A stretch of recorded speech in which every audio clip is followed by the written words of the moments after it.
For the delay. Welcome you to, good evening, members, officers, members of public, and people watching at home, and welcome you to today's planning committee meeting.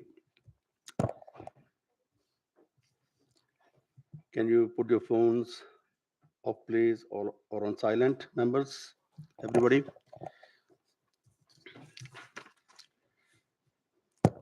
Right, apologies for absence.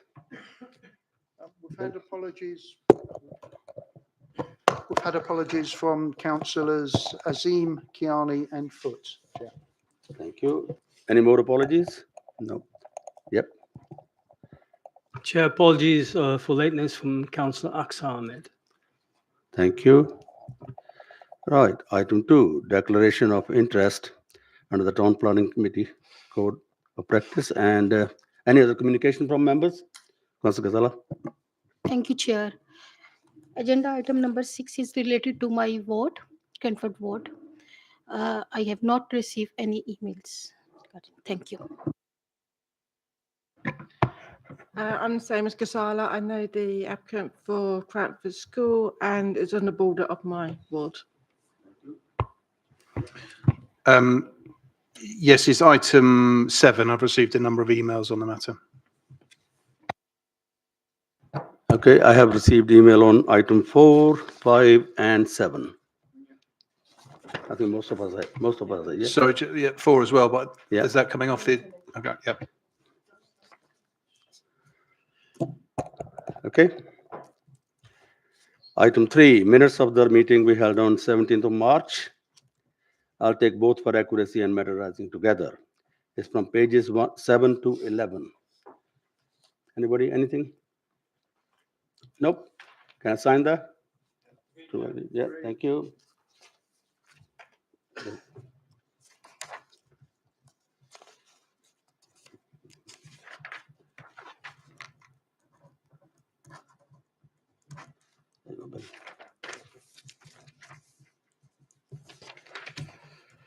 Thank you for that.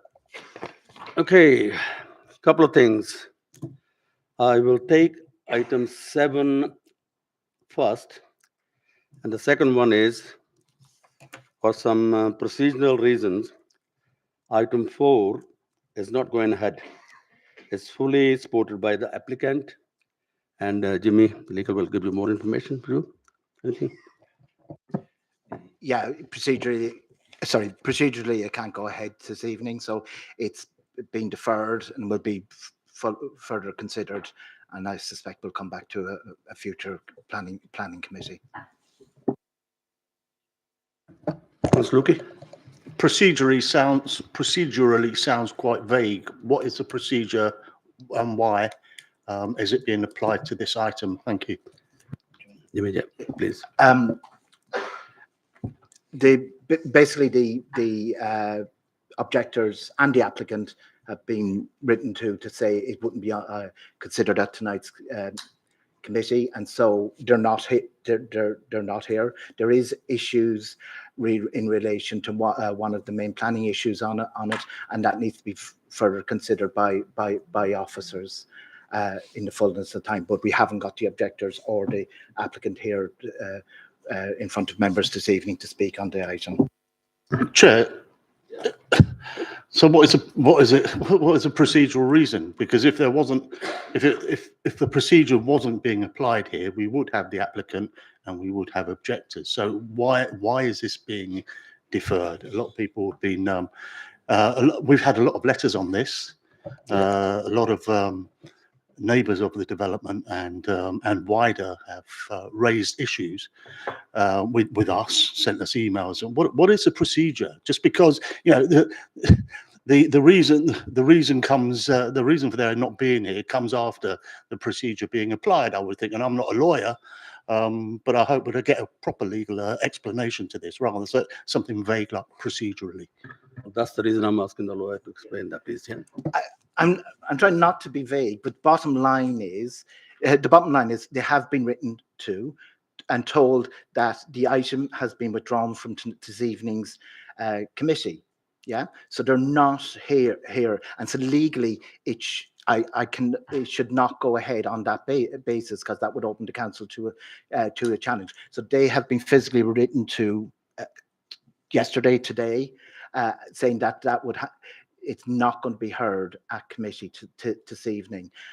And the basis of that was there is issues about, I believe, the heritage issues, and officers feel they need more time in which to consider those issues, so that they put forward an application or a report that will stand the test from objectors as well as from the applicant. And remember, this is fully supported by the applicant here. The applicant does, it's an unusual situation, but the applicant is fully supportive of it not being heard tonight. That's not the reason. The procedural reason is the objectors and the applicant are not here, and that's the reason it can't be discussed to go forward to make a decision. It remains vague, Chair. I would have preferred a response from the Director of Planning or somebody who knows this, rather than the lawyer that turns up at meetings from time to time. Could you please? I'm happy to speak, but I wouldn't say anything different. I haven't got anything to add beyond what Jimmy has presented. The speakers have been notified that it's been withdrawn from this agenda. Jimmy's also talked about broadly the issues that are related to representations that have been made on the application, the requirement for further time to consider those representations, and the applicant is in full support of a withdrawal from the planning committee agenda in order for those issues to be addressed. Yeah. Councillor Lal? Sorry. Yeah, sorry. Yeah, can I say I fully support Councillor Lukey in his persistence. I've had dozens of people who wanted to come tonight. Some people got a letter via email, but the worry I've got is it may well deal with heritage. But before the meeting, I asked for documents relating to the view of the conservation officer, which hasn't been given, and it's not in the report. And that was a material omission. So can I put a question more simply? Who did decide to withdraw, the applicant or the council?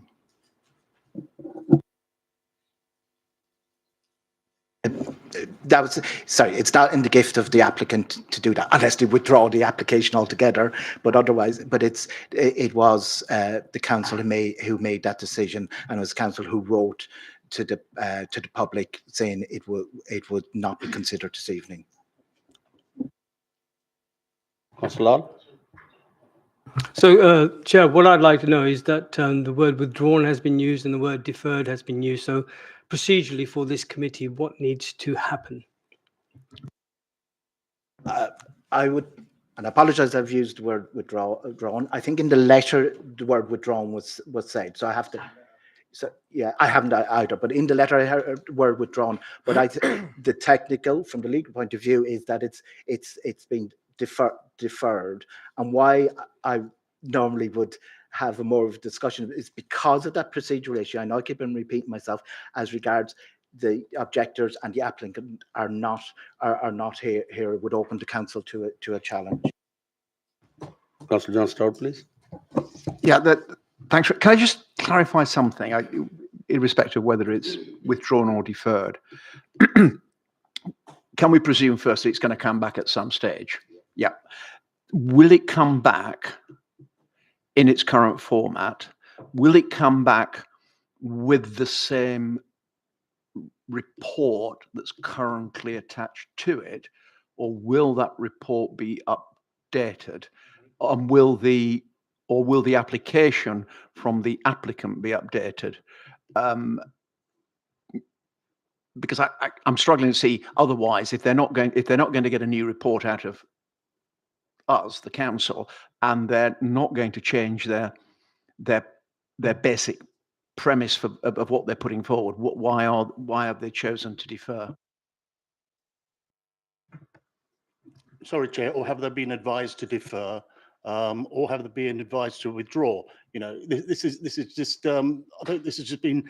Sorry, Councillor Stroud. You know, this has just been foisted on us. You may have written to people, but I didn't see any letter.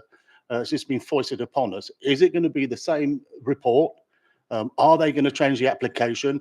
Are they going to? Is something else going to be added as requested, as suggested by Councillor Todd? You know, what's going on? Deferral, withdrawal. You know, we're in a mess here. I think. Before we've even started. Hello, Councillor. Thanks, Chair. I don't think it's a mess. To be absolutely clear, the applicant has written to us requesting that the item be withdrawn. We have considered the request alongside the representations that have been made on the application. And we agree, officers agree, that it should be withdrawn from the agenda. In answer to the question about what might come back and when, our anticipation is it will come back to Planning Committee, whether that's with the same report, an adjusted report, an adjusted scheme, we don't know yet, and that's partly why we need this time in order to address these issues. But it will come back, the application will come back in front of Planning Committee. Okay, all right. Thank you. Yeah, Yeah. We were told it's been deferred by Mr. Walsh, and now the head of planning says it was the application was withdrawn. That gives a distinct advantage.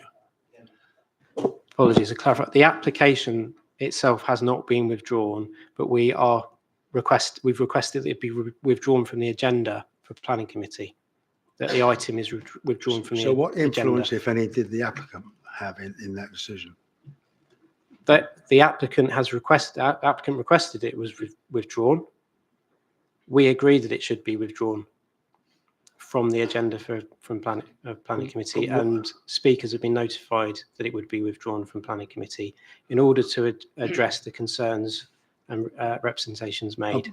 About your experience, but it's give someone two bites of the cherry. I mean, I think I would like personally, to form a view, is to know what the issue is that's causing this very unusual step. I mean, normally it's our option to defer it, isn't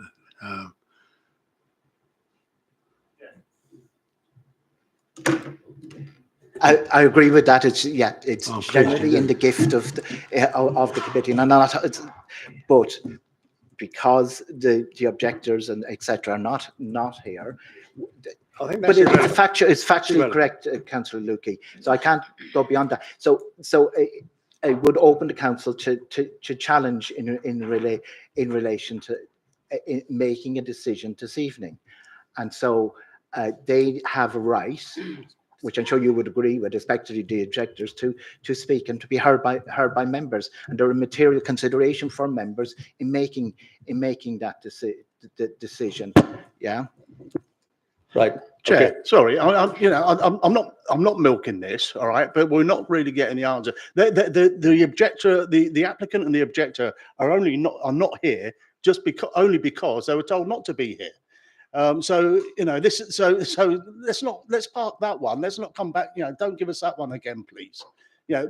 Has this been deferred, so it could come back as a revised report then, or it's going to be the application is going to be withdrawn, and they're going to come back with a different scheme. No. If you know, that's fine, Chair. But it's been clearly told you that the application has been withdrawn from this agenda, but it's coming back. Thank you. Right. So I'm taking item 7 first now, which is anti-lodge. Sorry to interrupt, Chair, at the risk of muddying waters further by using Go on. using the W and D words again. It hasn't been, the applicant requested the item be withdrawn from the agenda, but we can't do that. I published the agenda last week with the item on, and there it is. So the item does remain there. The request was for full withdrawal, but formally it has to be deferred, which means that as a formality, the item must be heard that far. So there will need to be a vote on deferral. Somebody's going to propose? Propose deferral. Somebody seconding? Okay, so it's been proposed and seconded for deferral. Can I take the votes for deferral, please? Against? Abstentions?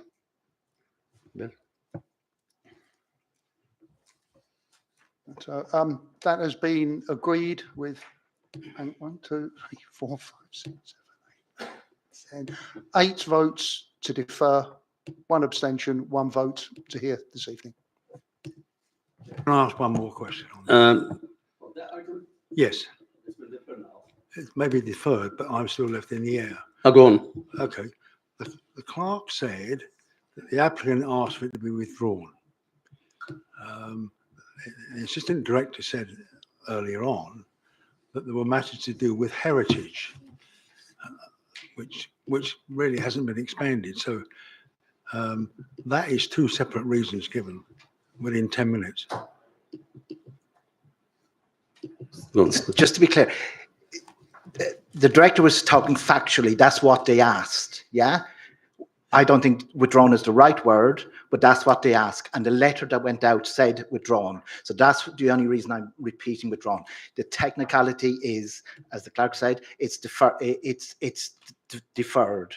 Yeah. So that's what, but that's where the word withdrawn, we're not hiding away from it, but it hasn't, the application hasn't been withdrawn. It's not up to the applicant to withdraw it from the agenda. That's an officer's decision. You made that And now very clear. that's been confirmed by members in a vote that it's. With respect, and on a number of occasions tonight, one or more of you has said, you, I think, mentioned there were heritage issues. Well, no one's expanded who raised the heritage issues. And clearly, what was the planning department also seeking deferral or what? That's too ambiguous to leave it in the air. Sorry. It's been deferred now. Thank you. I'll take item 7 now on pages 162 to 195. And who's taking it? Matthew? Yeah, that's me, Councillor. Thank you. Thank you, Chair. Good afternoon, everybody. This is an application at Aintree Lodge, which is within the curtilage of Watchfield Court.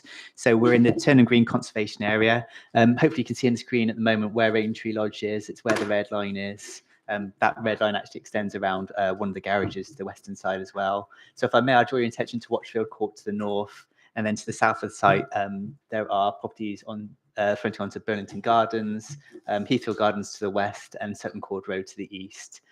You can probably see from that plan that the garages is nestled among, sorry, the application property is nestled among garages there. And then this is the application site again, so hopefully that gives you a bit more of an idea of where the site sits within the context of the surrounding properties. And then some photographs. So this is the existing building. It's a bungalow on the site currently with some greenery around it. And then this is the existing property. So it's a single-storey bungalow. So the proposal is to demolish the bungalow and erect a 2-storey, 3-bedroom house with 1 parking space on site. Hopefully you can see fairly well the plans there. So that's the ground floor plan with the garden around it. You'll note that one of the garages on the western side there on the left of that picture is given over to a bike store. And then first floor plan, so 3 bedrooms at first floor level, and then the roof plan. And then these are the elevations. So I'll just slowly click through them and then rest on the CGIs, which I think hopefully represents the property reasonably well. So this is an application that has been put to us subsequent to a previous application being refused and dismissed on appeal. The main issue with that was the design and the materials of the building. So they've come back to endeavour to overcome those concerns. Sorry, the main issues of the planning inspector were the design of the buildings. So they've come back, they've designed a building that we believe is suitable to the site. It sits within the site well. The materials broadly match neighbouring properties, and we believe it's sufficiently discreet and suitable for the site itself. There were 56 letters of objection. You will hear from objectors tonight as well, but primarily the concerns were harm to the conservation area, impact on parking, impact during construction, and impact on neighbours. I will briefly talk about the impact on neighbours, if that's okay. But because actually, I think one of the plans within the report points out distances to neighbouring properties. We believe them to be suitable, so privacy isn't a significant concern. No properties fail a light test. But We did say within the report that windows within the north elevation should be conditioned to be obscure glazed and non-open wall. Apologies, I think that is actually missing from the report. So this application would be subject to that additional condition if members feel fit to do so. Just another point I do need to add as well is that this is a self-build property. So normally properties would be subject to a biodiversity net gain requirement. It's not on this report. The reason biodiversity net gain is not on this report is because this is a self-build property. And then again, we would recommend an additional condition just to ensure that it is a self-build property to make sure that they aren't constructing other than self-build and therefore trigger those requirements for biodiversity net gain. Yeah, if that's okay, Chair. I think that's probably the end of my presentation. Thank you. Questions from members for Matthew, please. Anybody? Anything? Yeah, Councillor Boring.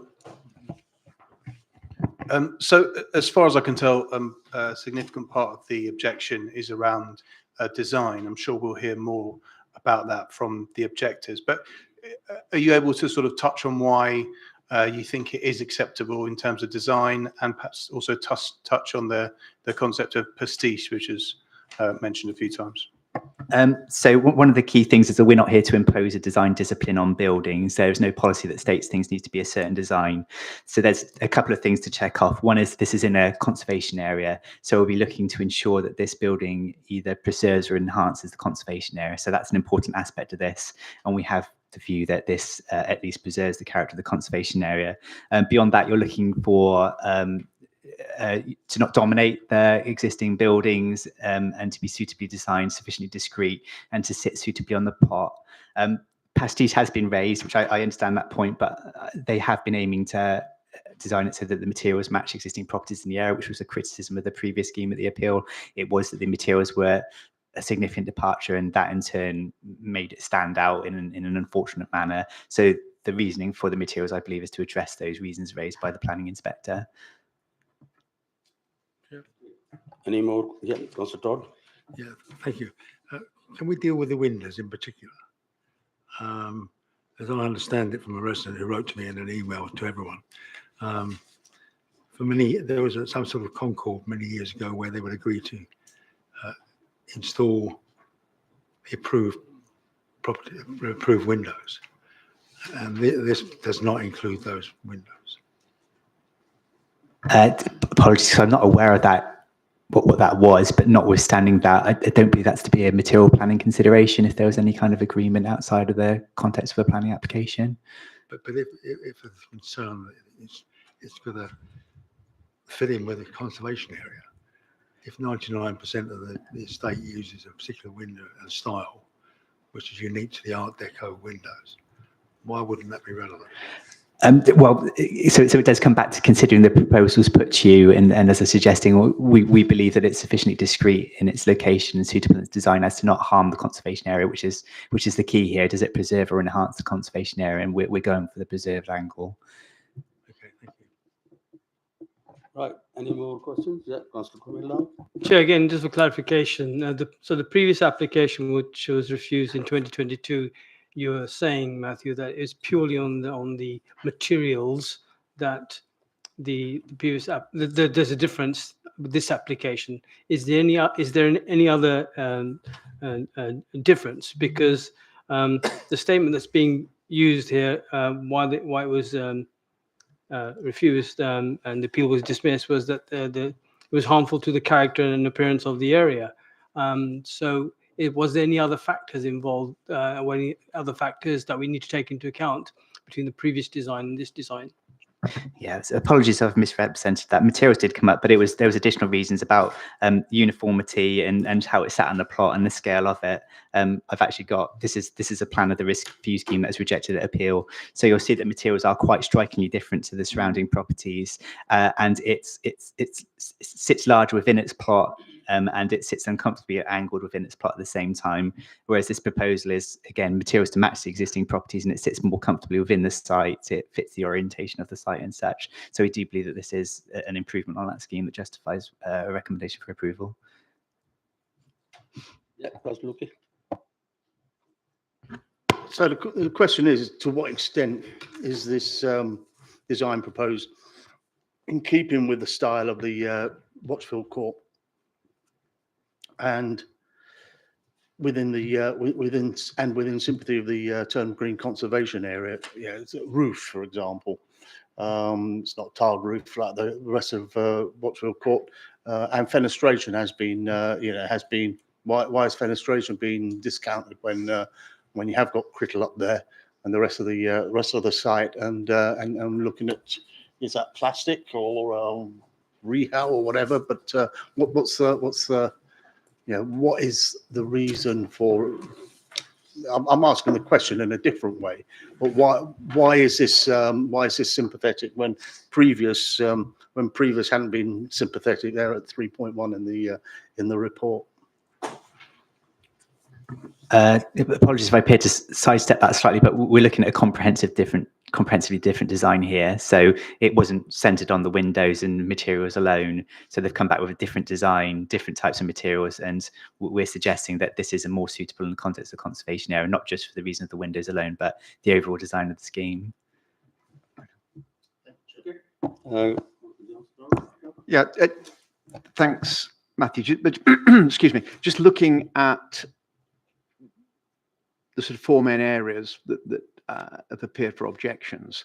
The disruption during construction is not really a material planning consideration. The impact on traffic, it's only going to have one car, and it's lower than all the other buildings on the site. So it would seem that, just to focus our conversations going forward, it appears to be the potential harm to appearance and the conservation area. But you've touched on already, it's I mean, for my money, it's edging towards a little bit of King Charles, i.e. Prince Charles pastiche here, that they've gone overboard on trying to blend it in with the Art Deco curve and brick. So was that the grounds that you looked at on that? So yeah, I mean, it's not for me to isolate what concerns are, but as you rightly point out, it is within a set of garages that are in use. So it's a one parking space for a 2-bedroom. We believe that to be sufficient standards and the accessibility to be okay. I've got to be slightly careful about suggesting that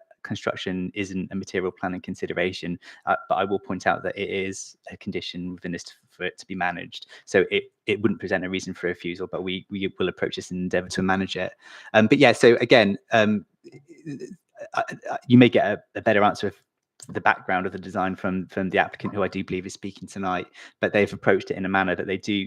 Pastiche keeps being used, and it's not for us to say that pastiche isn't okay. We can't impose that design discipline, but you can see where they're coming from to try and design it to match the materials and surrounding property, while having a design of its own right. So it's that the matching, appearing matching in materials, slightly more discrete design, sitting more comfortably on the plot. We believe that that's what lends it to being suitable in the conservation area. Yeah, go on. Another question? Yeah, just one more on the self-build aspect of it. I know that I'm all for self-build. In fact, my party had it's in our manifesto in 2018 to encourage self-build, although the previous leader wasn't really interested. He lip service. How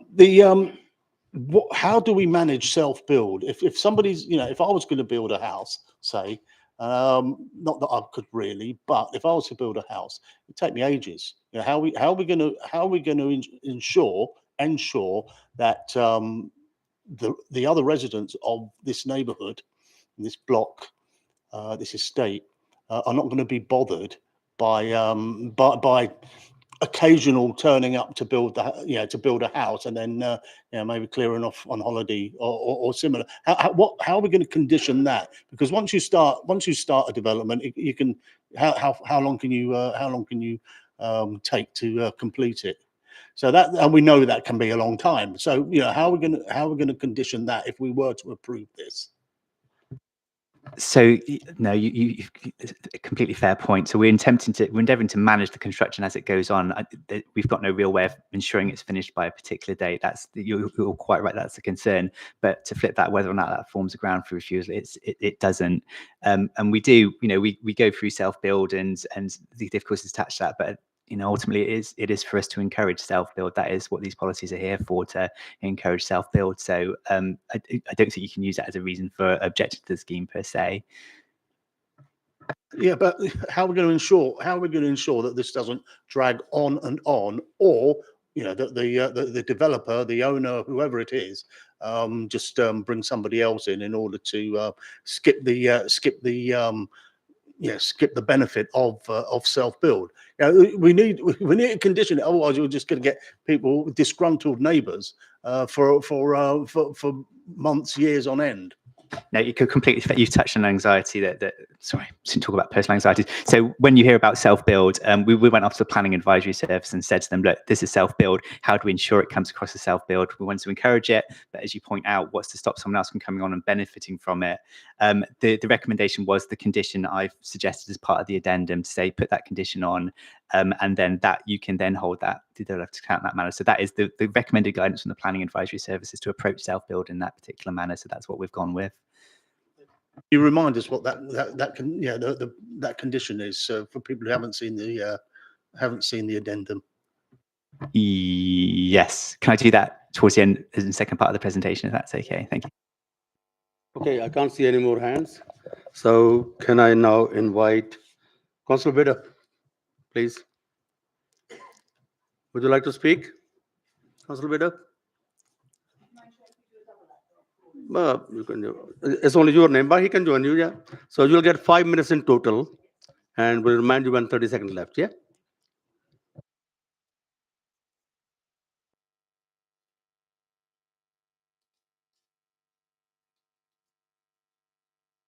Sorry, I'm Councillor Joanna Biddulph, calling in this application with Councillor Ron Moshiso on behalf of residents. Residents know that it is highly unlikely that this small plot will not be developed. The issue is not never, but how. The current proposal is wrong in many respects, as you will know from emails you've had from residents and if you have visited. I'd like to talk principally about the Turnham Green Conservation Area, which has been mentioned, and the Council's own guidance, which has been ignored in the report to the committee. There's only a passing reference to the fact of it. None of its features has been highlighted. The report is therefore unbalanced and incomplete. For example, the conservation area appraisal states, and I quote, the conservation area as a whole and the buildings, structures and spaces within it are all designated as heritage assets. This means that the existing Aintree Lodge is a heritage asset. This is ignored in the report.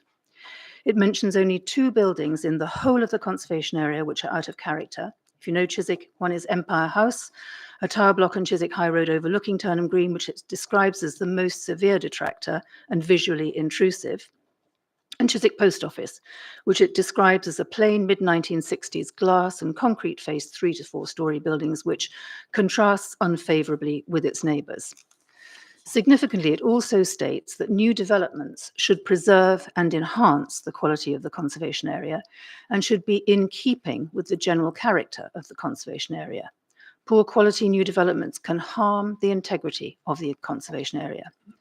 As you will see later from the residents' presentation, Aintree Lodge is a charming cottage and a pretty, mature, walled garden, a local gem, as one resident described it in his email to this committee. It is in keeping with the conservation area. The applicant claims that the proposed replacement dwelling will complement the character and appearance of this designated heritage, therefore overall ensuring its significance is preserved from harm. Everyone can see from the drawings and the CGIs that this isn't accurate. You haven't been shown much of the block with which it jars. It's a hideous block. It's a hideous building that clashes with the rest of the estate. Therefore, overall, it is not complementary to it or in keeping with it, and it is a pastiche. The application also states that the development will only be seen within its immediate context. That isn't accurate. It will be seen by the majority of flats on the south aspect of Watchfield Court, Windsor House and Lingfield House, and nearby houses in Heathfield Gardens and Burlington Lane. It will dominate neighbours' views. I'm handing over to Ron. Yeah, there are additional points that the officer's report has got wrong. I'll highlight a few for the panel to listen to. Paragraph 7.20, that claims that it respects the local context, is audacious. 7.25, it praises the use of matching materials, but this should be given, not something to be impressed by. And then paragraph 7.25 again, the windows do not match. And the residents will give more details of this later. And again, in that same paragraph, it does not sit comfortably in its surroundings, as you can see from the photos around you. It is an ugly, brutal, prison-like edifice. And I know there's been changes made, but it's not correct, it's not accurate. Considering where the handsome block around it, for example. So the features are glaringly inappropriate, and I know they've had a second attempt, that's not quite right. 7.26 is not contemporary, in my view. It takes on an Art Deco building. It is a pastiche imitating a completely different style of Art Deco building, not seen in Turnham Green, as my colleague has already mentioned. It seems more like a block the architects hope to build somewhere, anywhere, and without any attempt 1 minute, Speaker. to make it fit the surrounding areas. So I would like to add 2 more points to conclude, and that would be with the waste and recycling, which appears not to have been thought through. The applicants seem not to have understood the logistics of the estate, as the proposed bin store is not accessible by the council's waste vehicles. Residents will have to wheel their bins across the entire estate, as access for waste collection is only from Sutton Court Road, if you see the drawings. Sewage also is another issue. We understand that there is problems with sewage at a small cottage. With more people living there, it will become worse. A new sewage system will be needed. The applicants need to know this. And finally, I would like to emphasize that, as stated in the officer's report, the consultation resulted in 56 objections and not 1 single support. The proposal is out of character and is in clashing, imposing with its style. It is wrong, and it's in the wrong place. We urge you to refuse this application tonight and invite the applicants to come back with a proposal Thank you, that Mr. respects Mashesho. Turnham Green. Thank you. Okay, you stay there, please, yeah? Members, you got questions for the councillors? Anybody? No? Oh, you were not easy. Thank you. Yeah. Okay. Can I now invite the resident, or try to pronounce the name, it's Watuhi Ohanian? Yeah? Yeah, sorry, Councillor, if that's okay. They've given us a presentation to show on the screen, so I've got it on the screen now, so which she's going to talk. That's fine, yeah.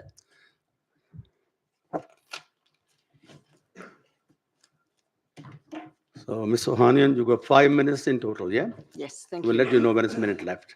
Okay. Good evening. I'm Bartui Ohanian, a Watchfield Court resident, speaking on behalf of residents of Watchfield Court. And we know, and I will repeat from the officer's report, that there were 56 objections to this application and not a single supporter.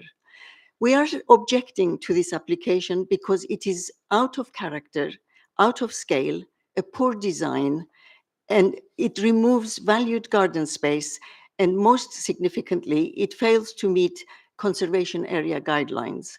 Watchfield Court is in the Turnham Green conservation area. It is a 1930s development in which all buildings are similar to and sympathetic with each other.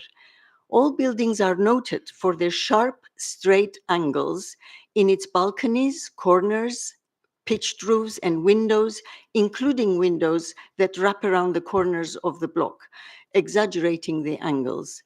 First slide, please. As this slide shows, there are very few curves, namely at the small entrance to the main block, at the small entrance at the back of the main block, and 1 or 2 inconsequential structures in the grounds. Thus, the overall impression is angular. Next slide, please.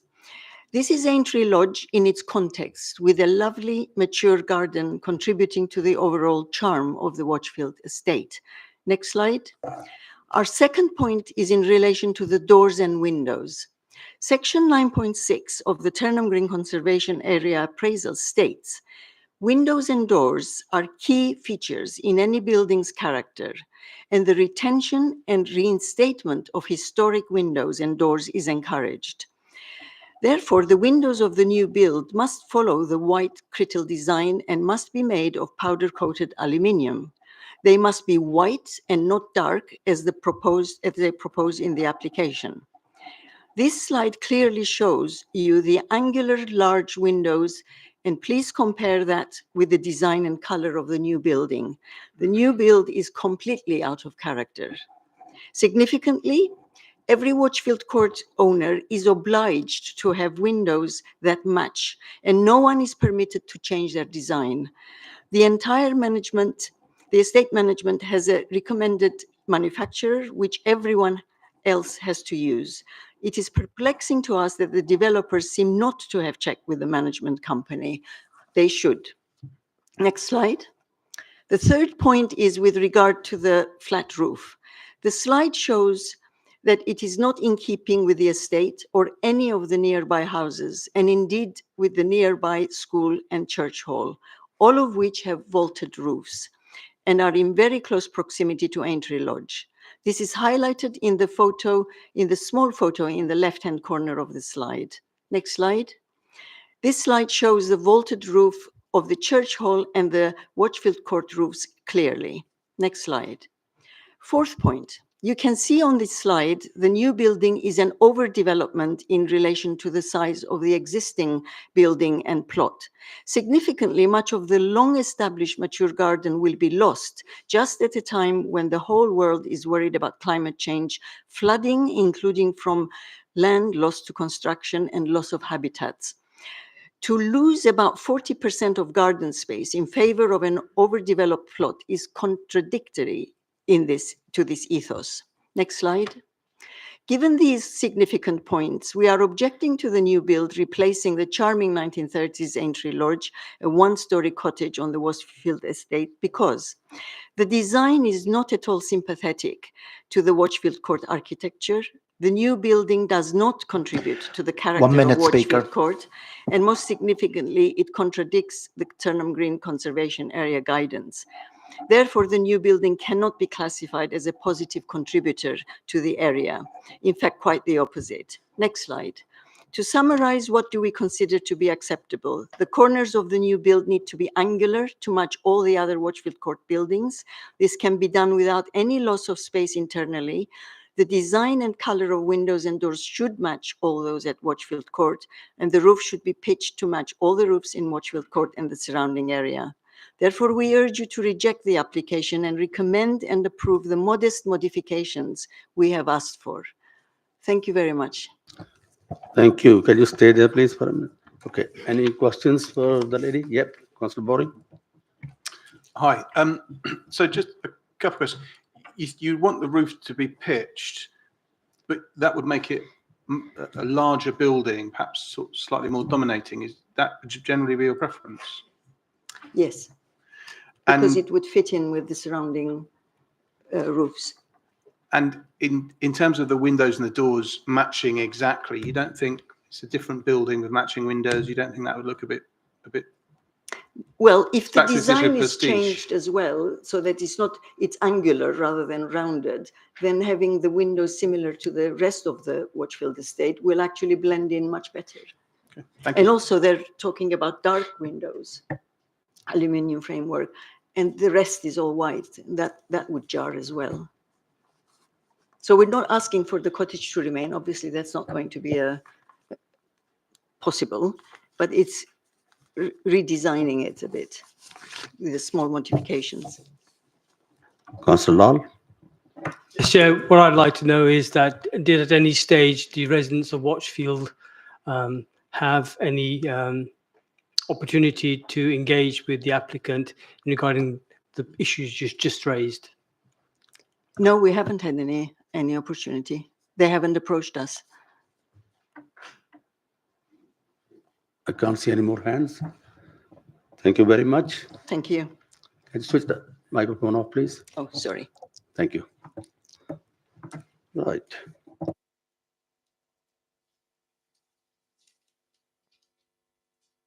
Can I now invite the applicants, please? This is Susanna Raffle, Fraser Ingram, and Reese Cannon. Yep, are they here? Yep. Okay. Okay. Yeah, it's okay to start the 5 minutes when it adjusts itself and gets itself up on the screen, if that's okay. Sorry. Okay. Again, you'll be given 5 minutes in total, and we'll let you know when it's 1 minute left. And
Right, you start when you're ready.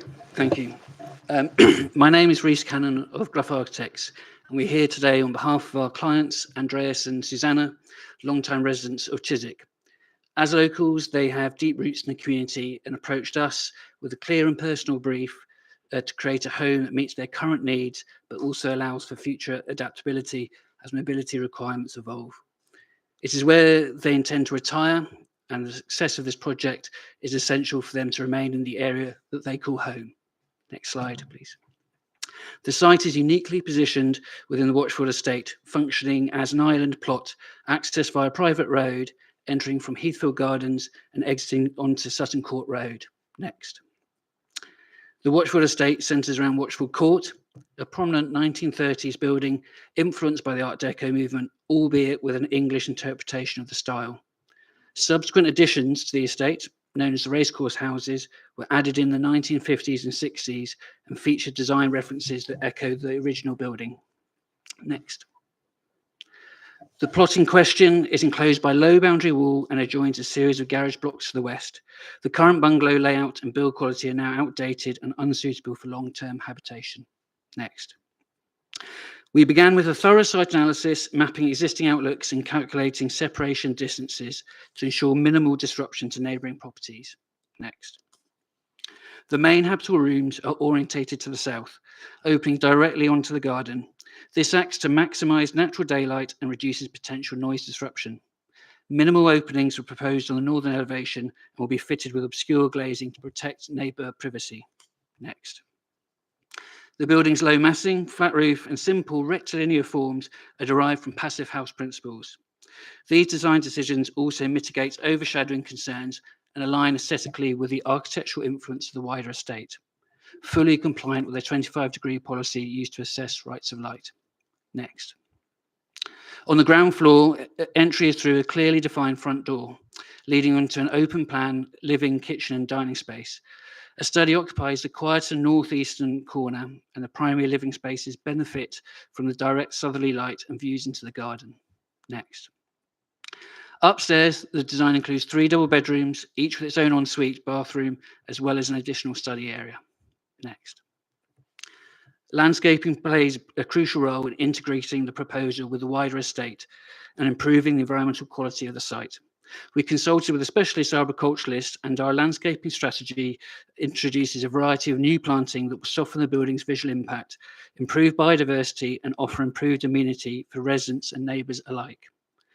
The project incorporates an air source heat pump, photovoltaic panels, a biodiverse roof and modern construction techniques to ensure high energy performance. These choices reduce the home's carbon footprint over its life cycle. Next. It's been designed to ensure safe and logical movement for both vehicles and pedestrians. Swept path analysis confirms safe vehicular entry and exit, while a wide accessible path leads directly to the front entrance. The owners currently have one designated parking space within the estate. The addition of an on-site parking space will reduce pressure on the communal parking, and their original space be retained for occasional use by visitors. Next. Our approach is contemporary, but seeks to achieve harmony with the estate through scale, materials, and detailing. We have tried to avoid a pastiche while referencing key features of Watchfield Court, as can be seen on the slide. English bond brickwork to match the estate, vertical stack bonded piers with a rounded end, contrasting white banding at slab level, recessed window panels, projecting canopies, and corner windows. Next.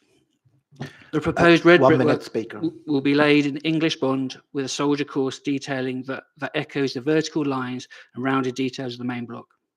Precast concrete lintels and banding carefully fabricated for crispness and consistency will reflect those found throughout the estate, while modern composite windows will maximise thermal performance. Next. This is a modern, high-quality home designed with sustainability, longevity, and contextual respect at its core. It is for the reasons outlined throughout this presentation that we believe this project should be approved. Next. Here are some added visuals to see the proposal. Next. Next. Next. And last one. Thank you.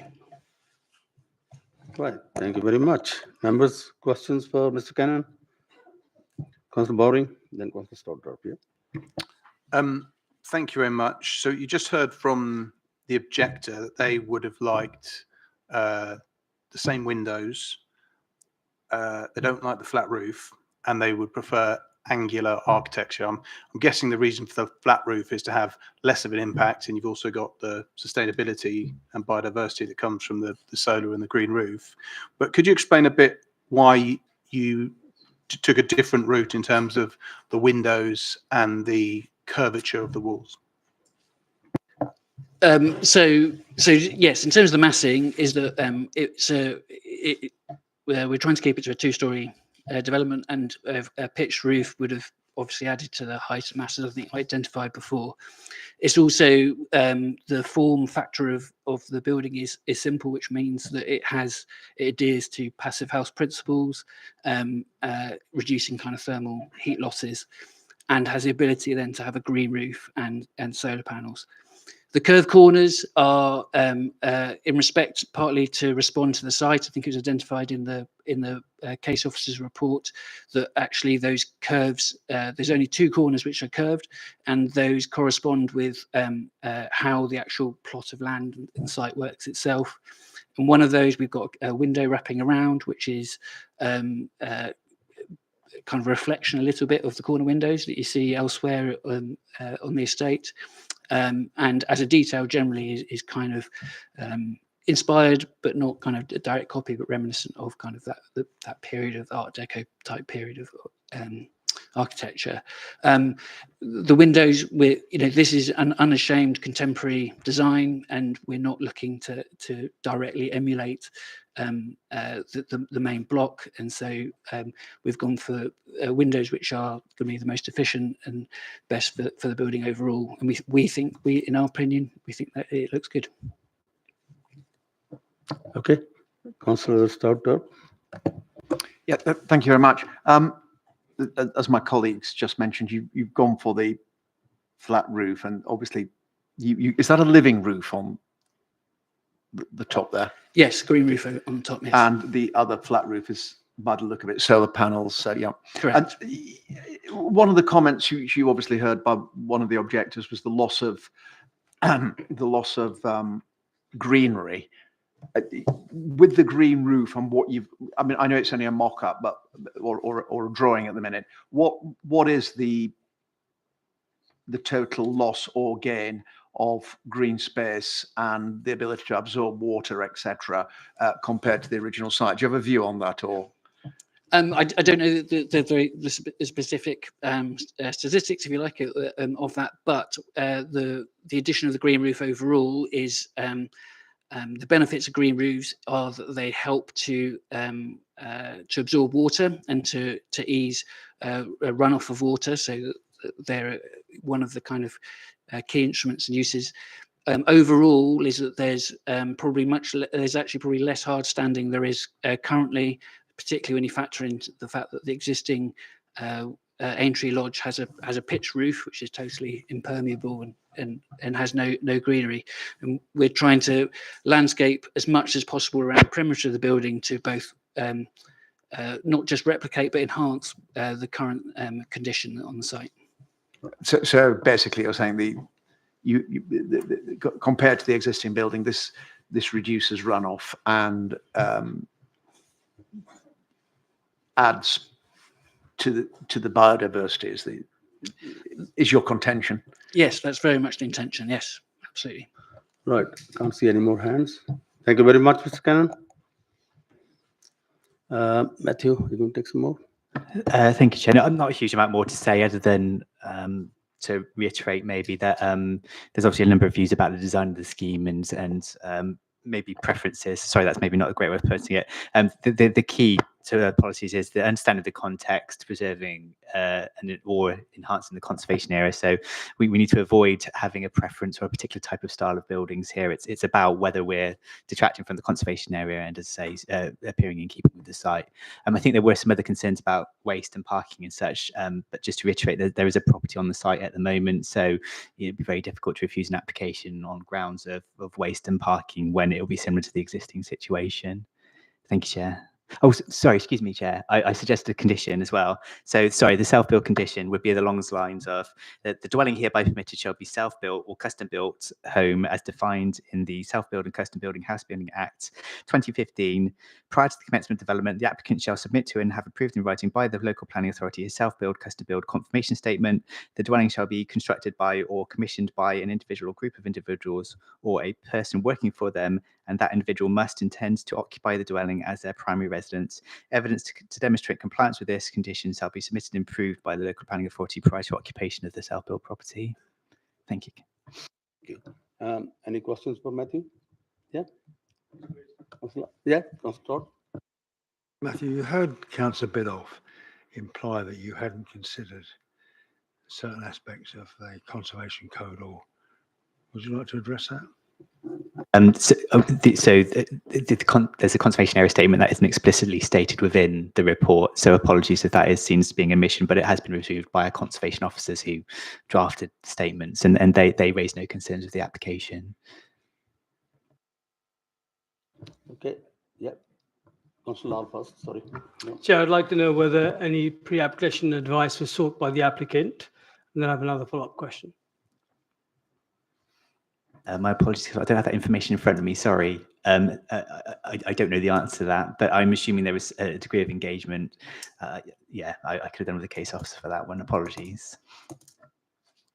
Okay, it may well be relevant, but moving on, can I have the officer's view regarding the overall massing of the site, or the visual impact of overall massing of that site, should there have been a pitch roof? So again, it's not for us to impose a design discipline to say it has to have a pitched roof, but it's 2 stories in scale, which is no larger than properties around the site, and it sits comfortably within the site. So I'm not sure if I'm explaining that very well, but the shape of the site, it's contained within the site. It fits the shape of the site, so we don't believe it's too big for the site. It doesn't come up to the edges of the site, and we believe it's suitable size for its context. Councillor Stouter. Thanks very much, Matthew. Sorry, it returns slightly to my original question. There seems to be a bit of a fog around this, because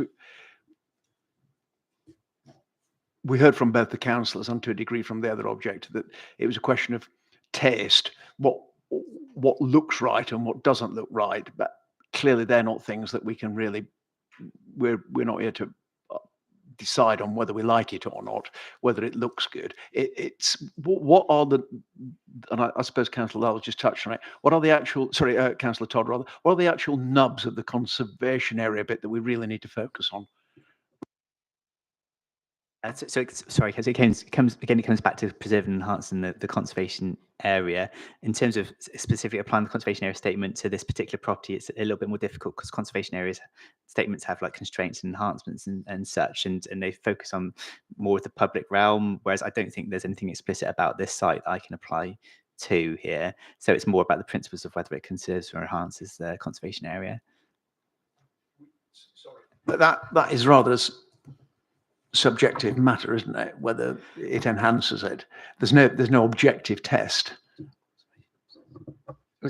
So our conservation, as I say, conservation officers have agreed to this. So they have, yeah, sorry. Which I suppose answers the question. Right. Councillor Todd?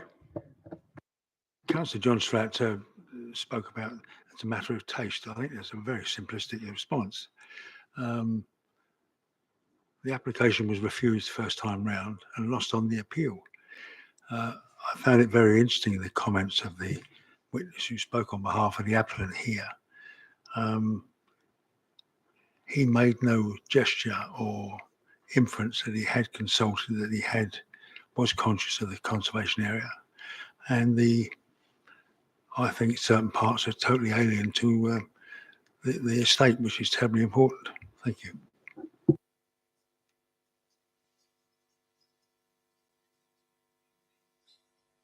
Okay. Right. I can't see any more hands. It's open for debate. Councillors, anybody? Anything? Yep. Yeah, we've been here before with other projects where we've got a site which goes through multiple ideas are put forward for it, and they're slowly rejected one by one until you end up building something that looks incredibly like what was on the site before, which probably isn't going to happen. The first one was obviously, you didn't have to be an architect to recognize it wasn't particularly right for the site. This one probably goes as close as anyone's going to get to fit the site, bearing in mind it's trying to use the latest building techniques for a very energy efficient house. It's using green roof, it's got solar panels. And my sense of this, and I might be wrong, but my sense is if this is rejected, whatever comes forward in the future is going to be rejected, because nothing's going to, unless you rebuild the twee little lodge, as I think it was described, people aren't going to like it. And it's one of those sites, it needs developing, it needs a quality house put on it, and something that and I apologize to the architect for calling it pastiche, but something that is as close to blending as possible. And I think this is getting pretty close to the mark. Okay. Councillor Loki, then Councillor Boring, then Councillor Lal. I'm just thinking that I think nobody who's objecting to this has said they don't want anything rebuilt on there. And I know you can put applications in. They're looking for some kind of context or development in context. One with squarer walls, with crickle style windows, white, to match within the in the Watchfield Court, Watchfield estate. And then it wouldn't seem out of place necessarily. I mean, I've got no problems with deco, pastiche, or otherwise. Would that in fact that reminded me a little bit of the old some of that aspect reminded me a little bit of the old Hounslow Civic Centre that was rudely torn down. But this is not fitting, I don't think, for the conservation. And I'm a councillor in the ward with 2 conservation areas, and we look at them very closely, and they are referred to in planning applications, and we have fought appeals on those as an authority and won them. So I would not support this application, but I'll wait to I'll reserve my vote until people finish. Probably with some informed comment. But we'll finish talking. Thank you, Chair. Okay, Councillor Boring, please. Yeah, I think there's as far as I can see, there's no planning grounds for refusal. The question is more about conditions, and I think I'd be quite cautious about that. The architect has come in and said this is how I'm trying to match it, but make it contemporary. And I think if we do try and say, well, yeah, but you've got to have these windows and this roof and you can't curve, then it becomes dangerous territory. So I'm not proposing anything yet if anyone else wants to speak, but I think I'm moving in favour of it. Councillor Lal? Chair, I'm having difficulty to get to a resolution on this. My gut feeling is that despite all the changes that have been made on the design, I don't think it goes far enough from the previous refusal that this authority made back in 2022. Yeah, the brickwork is definitely of the right color that suits the character of the area, but generally speaking, it just does not look and feel like it enhances the character of the area that's there at the moment. So I'm having difficulty addressing that issue, but I'm mindful of the fact that, there's a site there waiting for somebody to do something on it and get it going. But I'm having great difficulty that if we grant approval, we wouldn't be doing the right thing. But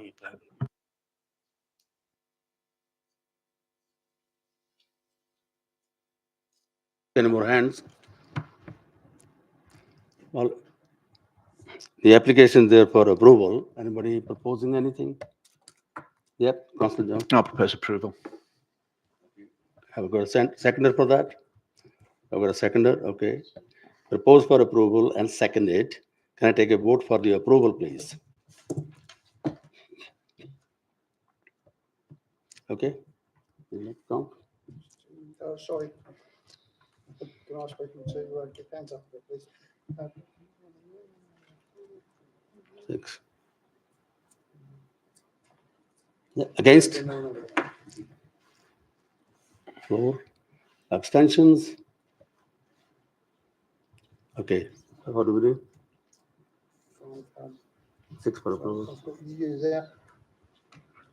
That's a 6-4 vote for approval. So application has been approved. Thank you. What's that? Sorry, you can't. That's why you came in late, so now you can participate in this one. Okay, right. Next item is item 5, 1 to 15, Chiswick Terrace, and that's from pages 100 to 143. Sorry. Sorry, just be a moment. Okay, Leo, you taking it? Yep. Down to you. Good evening, panel. Good evening, everyone. So I'm going to go into quite an in-depth presentation for this, just to kind of, because I think it'll be helpful for everyone to understand the scheme and what's proposed, and a bit of the context of the site. So just to go into a bit of context about the site itself, it's a 3-storey 1960s, 70s block, which fronts Acton Lane. The rear faces onto Essex Place, which has recently been smartened up as part of the Empire House scheme, which has recently been completed. The site contains retail units at ground floor, and there are 7 3-bedroom apartments on the upper levels of the property. The site has an area of 0.14 hectares, so it's quite a small urban town centre site. It's not allocated in either the local plan or the emerging local plan. It falls within Chiswick Town Centre, and it's on within the primary shopping area of Chiswick Town Centre, albeit a secondary shopping frontage. The whole area is a key office location. It's also within the Turnham Green Conservation Area, and the adjacent public house on the corner, the old Pack Horse, is Grade 2 listed. The site falls within flood zone 3A, but it benefits from flood defences that basically render it flood zone 1 of low risk. It's also sited within an archaeological priority area. The entire borough is within an air quality management area as well. So to the north, east and southeast of the site, there are buildings which form part of the Empire House scheme, which, as I say, has recently been completed and is largely occupied now. I believe that some of the units are still yet to be occupied at this stage. To the west, on the opposite side of Acton Lane, there's a 3-storey mixed-use building known as Old Timber Court that has commercial uses at ground floor, residential above, behind which is Chiswick Road and a mansion block on that road, and then to the south of which is a mixed use properties on Chiswick High Road. The site and the surrounding area have a variety of uses and building types, and a variety of heights as well. But the prevailing character is retail units with residential overhead. And yeah, the recently updated Turnham Green Conservation Area appraisal identifies some key views in the conservation area, and a series of opportunities. The opportunities include improvements to the rear of shops and to shop fronts, respecting views and the open aspect of the green itself, and public realm improvements. And threats include undesirable attempts to maximise scale and density, inappropriate extensions to properties, inappropriate shop fronts, and increased pressure for street clutter and advertisements. The site has a public transport accessibility level of 5, so that indicates a very good public transport accessibility. It's well served by public transport links, just down the road from Chiswick Park Station, and it also, at the moment, it has 9 on-site car parking spaces within the rear servicing yard. There are 4 public short-stay cycle hoops to the front of the recently occupied Matcham House, which is the block just to the north on Acton Lane. There's an extant permission for the site, which I think is important to draw members' attention to. That's from 2023, so it still is, within the 3-year limit of being able to implement. However, that was for a mixture of office, residential, retail, and gym uses within a 5-storey building. It's proven not to be viable, partly because of the office use, and I think for other reasons, really. So just flicking through the photographs, these are so you can see here the back of the site, and then the passageway. If you want to. You can. I think so. Members will have seen the front, which is Acton Lane. I think in the pictures that we've just gone through. Yeah, and then I think now we go on to the Essex Place ones.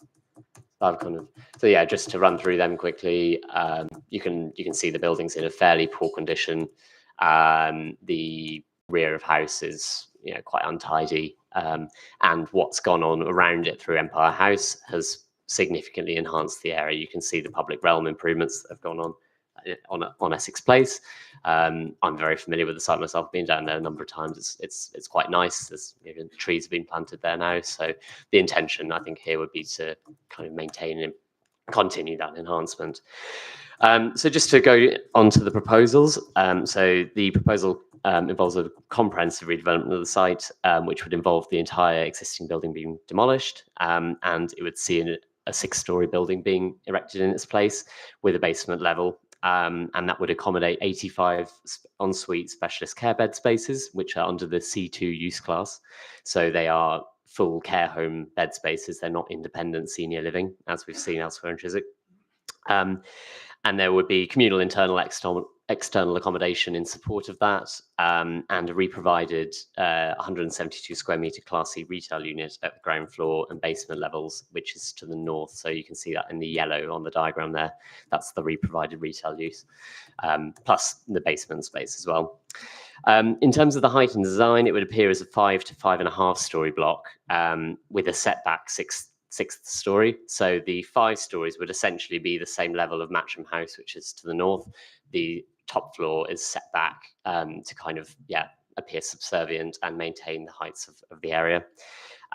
The ground floor is split level, so the rear part is raised 1.7 metres off the ground level. That's partly to provide privacy for occupiers living in those rooms, because there are bed spaces on that ground floor, and it's also for flood risk purposes.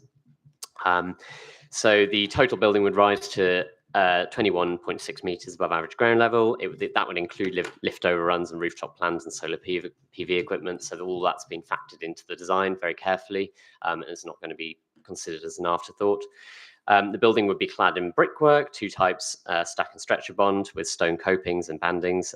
It would have aluminium frame fenestration, dark grey balustrades and screens and doors. There would be awnings to the front with planter boxes, boundary treatment along the front. There would be 2 roof terraces. Those would be set in from the edges of the roof and enclosed with railings and coniferous boundary planting to ensure that privacy was maintained there. Both frontages, Acton Lane and Essex Place, would be active frontages. In terms of the accommodation, the 85 bed spaces would be distributed across the building, except the basement. All residents would be screened to prove that they require personal care for all activities of their daily living before being offered bed space. So that would be a robust and rigorous process for admission. It would be 24 hours support on site within these kind of non-self-contained, non-independent accommodation, essentially.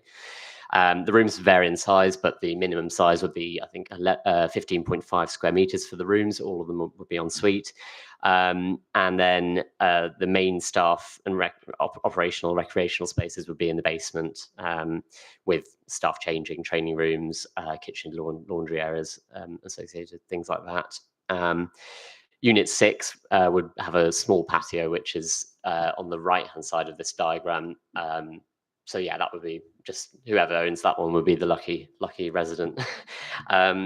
Then in terms of the communal on-site amenities, these would include lounges and dining areas on each of the floors, a library and study area, a hair salon, a tea room, a cinema and an ice cream parlour, and then the two landscaped outdoor terraces that I've referred to already. Two of the two uses at the ground floor, the fronting onto Acton Lane, which are the hair salon, hair and beauty salon, and the tea room, they would have a public facing element. So the intention would be for the hair salon to be operated under a third party license, so it could be open to the public as well as for users of the residents of the care home. And the tea room, we are in discussion with the applicant about how through the Section 106 agreement we could secure public access for that throughout the year for a given number of days or times. The full details of that can be negotiated through the Section 106 discussions.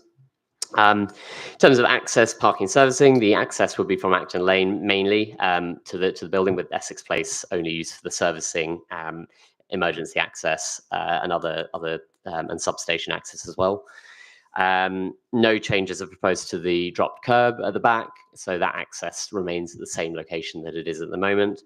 And there would be a designated space for loading and emergency vehicles, which you can see at the top of that plan there. It would be a car-free development overall, but contributions would be sought towards the provision of blue badge spaces on the street, up to 4 spaces. Contributions would be sought for that. They wouldn't necessarily be for residents of the care home who probably wouldn't be leaving the property very, very often. But yeah, they would be available for other people who require blue badge spaces. 18 cycle parking spaces would be provided across the site. You can see 8 of those to the front. Those are the short stay spaces on Acton Lane itself, but within the site boundary. Then there would be 10 further short stay spaces and 5 buggy spaces within a dedicated store. Waste and recycling storage would all be provided at basement level. The bins would be brought up on collection days to the ground floor, and via that servicing bay that we can see on the plan, that's where it would be serviced. And then provisions for the retail unit would be accommodated within the shop itself, and in the basement area. Section 278 and stopping up would be required to improve the highway footway and cycle provisions in the area. So those would be part of the Section 106 agreement as well. And yeah, just to add a quick verbal addendum to the report, which is that, just to mention that the fact that stopping up will be required, because I think that wasn't mentioned in the report explicitly.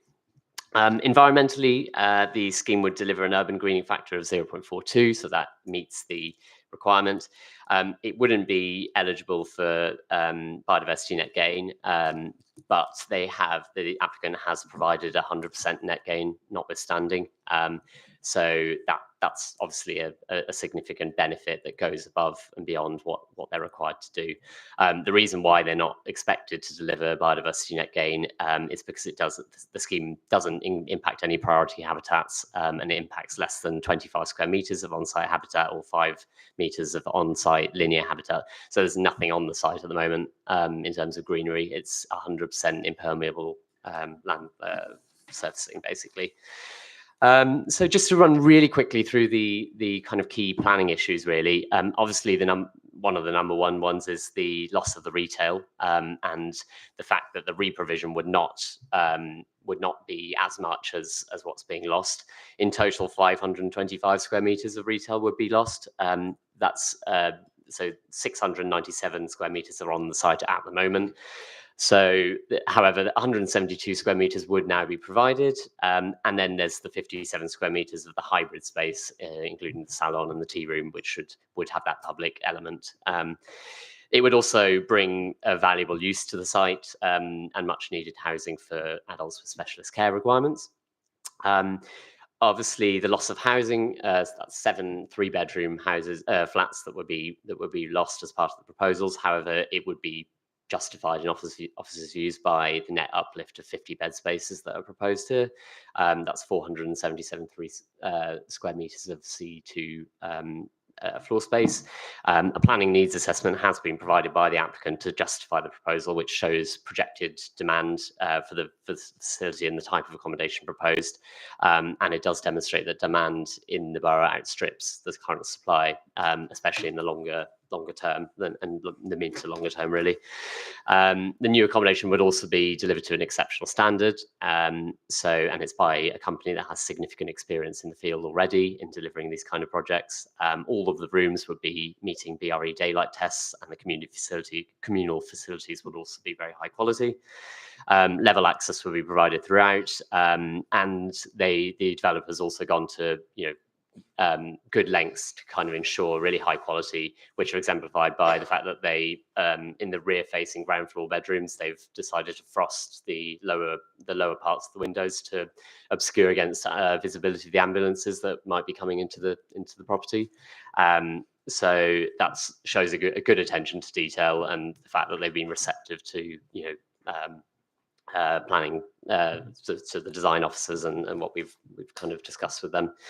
The Section 106 agreement would also be in place to secure 5 bed spaces for Hounslow residents in perpetuity at a 20% discounted rate.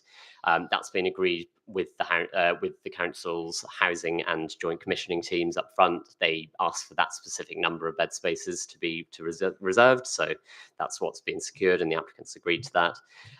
A marketing strategy for local to market the bed spaces locally before marketing beyond has also been agreed by the applicant. So that would be in a kind of sequential way. So it would first of all be targeting local people, then it might target people around the borough, and then beyond in that kind of order. And then there would also be a healthcare contribution towards the Chiswick Primary Care Network of £100,000, just over that actually. So overall, while a loss of retail and 7 flats is regrettable, officers do consider that the harm is outweighed by significant benefits of the new care home provision and the enhanced retail provision as well, because it would be enhancement on the current situation, which is quite a poor quality building. The proposal would also deliver 60 to 90 new jobs. So there would be employment benefits there, economic benefits, and the regeneration benefits for the town centre for this site that is a bit of a sore thumb at this stage within the middle of the town centre, essentially. Sustainability wise, a 37% reduction in CO2 emissions have been achieved on site. BREEAM Excellent is targeted. 140 PV panels have been proposed on the rooftop, and a source heat pump to power the centralized heating system. Whole life cycle carbon principles have also been considered. So in respect of the demolition of the existing building. So that's shown how emissions and waste would be minimised at all stages of the development. And then the scheme has been made adaptable for a future district heat network should this become available. And a carbon offset fund would also be secured through a contribution would also be secured through the Section 106 agreement. Just to clarify, while the 37% reduction in CO2 emissions on site isn't necessarily, it exceeds the minimum threshold, but it's not the best that we'd want to see. It has been assessed by the council's sustainability officer, and there are a number of constraints for care home schemes of this kind. So, and they've considered that the maximum gains have been achieved on site. So it is considered acceptable on that front. In terms of the heritage and the design, it's been through a long design progression, and there have been numerous iterations throughout. It's been an iterative process that's been involved a design review panel, which was a very productive one. And although there were a number of concerns raised, these were taken into account by the applicant, and they were factored into a much better scheme. So it's come a long way, and it's considered to be a lot better than the previous scheme that was approved for the site in 2023. The design officer is also supportive of the scheme, and in terms of the conservation side of things, officers believe that it does respect the Grade 2 listed pub better than the previous scheme. There's the new ground floor courtyard that sets it off the back of the pub, where previously the building went right up to the pub, and it sort of had this sort of layer cake approach that stepped away in a slightly clunky manner. So this is considered to be a slightly more considered approach here. Yeah, in terms of views from Turnham Green and the Chiswick Park station, those have been tested. The conservation team are happy with the proposals, and they consider that that's it's a benefit for the area, regenerating poor quality detractor from the conservation area. Landscaping improvements I've already touched on in terms of the BNG and the urban greening factor. In addition to those, 3 street trees would also be provided. They're not included within the calculations, but because they're off-site, they would be delivered through the Section 278 agreement.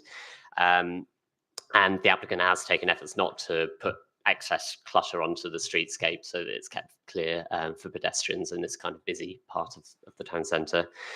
In terms of the impact on neighbours, there would be some loss of light and increased overshadowing on some of the newer properties at Empire House. That's accepted and acknowledged. However, 95% of the rooms would still have adequate daylight, and it has to be factored in that it is a town centre location where some degree of flexibility is required. Noise disruption and pollution during the construction phase can all be mitigated through national laws and suitably worded conditions, and a lighting strategy would also be secured by condition to ensure no undue light spill in the future. The scheme would be car-free, as I said before. I'm getting to the end of my presentation. Apologies. Yeah, and then the construction, I think this is one of the key points that were raised by objectors was that about blockages on Acton Lane and Chiswick Road. All of the construction-related activities would take place from Essex Place at the rear, and it would be with construction deliveries taking place on the site. So I think that is sort of the key point. So overall, it would comprehensively redevelop the site, and it would be consistent with the objectives of the development plan.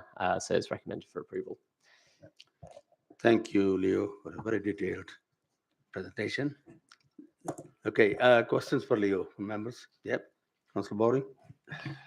You mentioned that it's talking about the existing and projected demand for facilities like this. Just briefly, is there any sort of, can you flesh that out, any sort of numbers or data? I don't have the data to hand. However, the applicant who will be speaking afterwards may have a bit more on that. But yeah, I don't have any data to hand right now, I'm afraid. Okay, any more? Yeah, Councillor Todd. As an aside, you mentioned on 3 times there, you're going to ensure no street clutter. Chiswick High Road has got more clutter from JC Devereux than any other part of the world. Is this a change of policy on the part of the council or what? I'm not going to comment on on those applications, but I know that a number of them were won on appeal anyway. So not the council's recommendation. Okay. Councillor Stouter. Just to, it might be in the detail, but I can't particularly find it. The 106 seems a bit vague about enhancements and expansion of healthcare provisions within the Chiswick primary care network. Any more detail? I haven't got a huge amount to elaborate on that, but all I know is that that's the wording that was requested by the West London NHS body, and they asked for a contribution towards that that specific body, so of that particular amount. So the full details of that, we can obviously look at through the Section 106, but yeah. Yeah, which is well, well, I'm sure the NHS know what they're doing. But active travel zone, day, night, and nighttime improvements. Yep. So the applicant carried out an active travel zone assessment and identified a number of improvements. So a contribution would be secured towards in delivering improvements for the area for nighttime and daytime travel along that kind of key thoroughfare, basically. Hopefully, some enhancements to the cycle then. Yes, and well, there's currently an island as well with cycle access, and it's a bit awkward at the moment. So I think there's going to be some improvements for that. Yeah. Thank you, Councillor Luki. Thank you, Chair. I've got 4 things here. The workers will be changing downstairs in the basement. Is there any natural light coming into the basement? That's one. And if not, why not? Considering we're going to have natural light coming into, or albeit limited in some places, into the other rooms there. No blue badge on site. Does the applicant not consider, or does the local authority not consider that people would want some blue badge parking nearby because their loved ones or specialist cabs will be turning up to pick up people with disabilities, and they would not be able to necessarily walk down the road to a disabled parking bay, which may or may not be free. So if that's not being considered now, it should be considered. And Rob Heslop could put that in there. But if the applicant's doing it so they can save a bit of space and sell more and sell more care space, that's not on. If we were expecting people to be either trundled in wheelchairs or moving along with Zimmers to a parking space to be collected. I'm rather concerned about public use of some facilities there. The interaction of, I think some of the drawings I saw was a kind of internal shop space and dementia-friendly facilities, ones that would not upset residents with maybe that kind of condition, with strangers coming in. And this 20% discount for 5 spaces, and what is the value of that, and how are we going to monitor that? How are we going to find out that how are we going to know that this is not being when there's a vacancy, it's not being moved on by the or let by the owners at full price? And 20% does seem a bit cheap. I can't remember how many we had at the discounted numbers that we had at the former Chiswick police station when we approved that. And if this is less than that, with a similar number of, in fact, there's more spaces here than there would be at the other one. How we're going to address that? It shouldn't all be cut and dry here today, unless you can come back to us with conditions to improve those conditions, and particularly in terms of parking, and in terms of discount. If we can mark that, please, Chair, and if that can be minuted, please, Bill. Thank you, Councillor. Just to come back on the first point about the basement, so there wouldn't be any natural light coming into those spaces. They aren't habitable spaces, however, and they are sort of purely for operational needs of the building. Sorry. So what about the workers?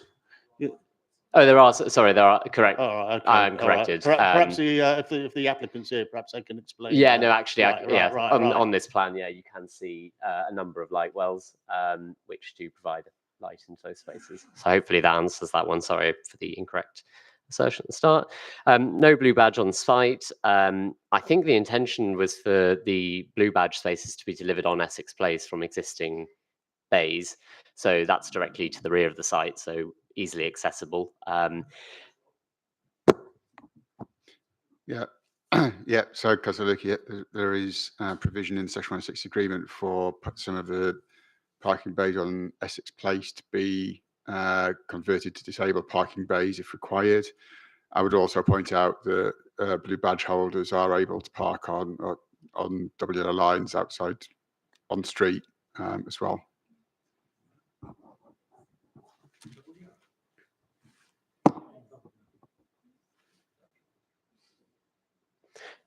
Regarding the public-facing elements of the site, the intention wouldn't be for much of the internal building to be, well, any of it really to be permanently like publicly accessible. The two uses that I've said would be hybrid. They would be managed and monitored. They would be managed in a very specific way that could be basically to ensure the safeguarding needs of the residents were maintained, and there wouldn't be overlap between those two uses to ensure that those residents didn't feel, you know,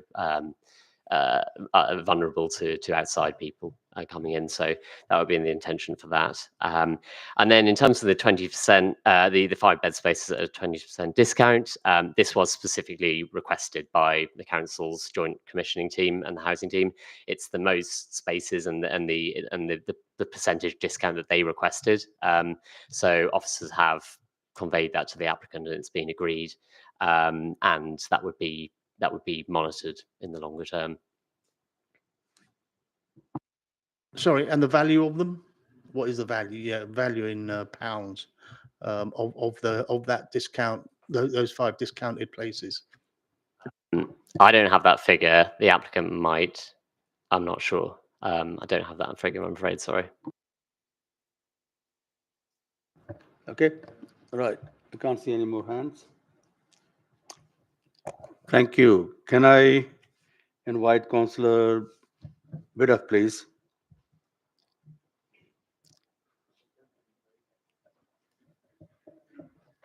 Okay, Councillor. Thank you. As I've said before, I'm Councillor Joanna Biddulph, representing residents, businesses and visitors to Chiswick Gunnersbury Ward. I'd like to raise 4 points respecting the Turnham Green Conservation Area, which you've heard me talk about before, utility supplies, respecting residents of Chiswick Road, and logistics. First, the conservation area. The block is in the Turnham Green Conservation Area, in which all but 2 buildings are deemed to be heritage assets. In my view, this new block will join Empire House and Chiswick Post Office for being out of character within the conservation area.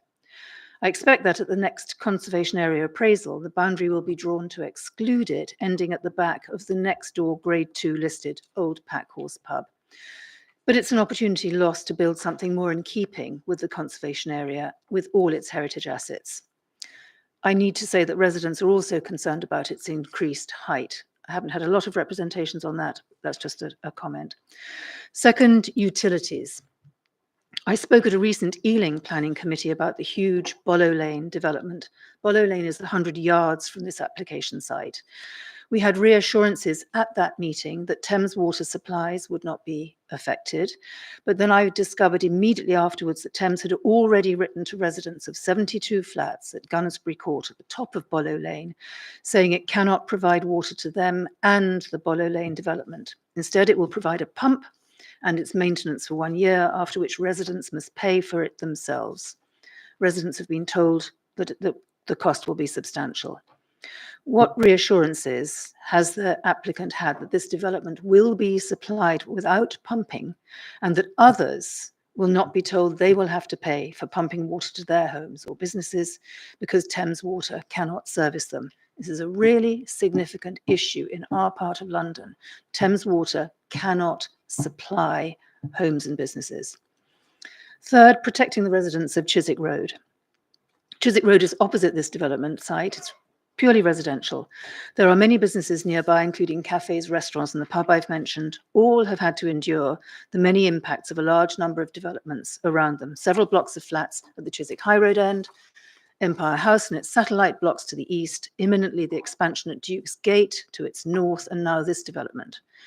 I have asked the developer various questions through the officer about arrangements for warnings when noise will be high, for quiet times for respite, not to use Chiswick Road as a route or car park for construction or supplier vehicles, to minimize other impacts, and significantly for regular two-way communication with residents and businesses. The response I've had was vague and lacking in detail. The planning officer and developer have a list of concerns, and I would like greater and detailed reassurances in conditions about what will be done to minimize impacts on the people I represent and to ensure professional dialogue throughout. Finally, logistics, and the officer has touched on this, but there is disagreement. It's, as he said, it's in the middle of the town centre. It's retail, hospitality and service economy is a highlight in the borough. Chiswick is the second largest town centre in the borough. Its residents, workers and people who visit depend on it being an attractive and pleasant place to be.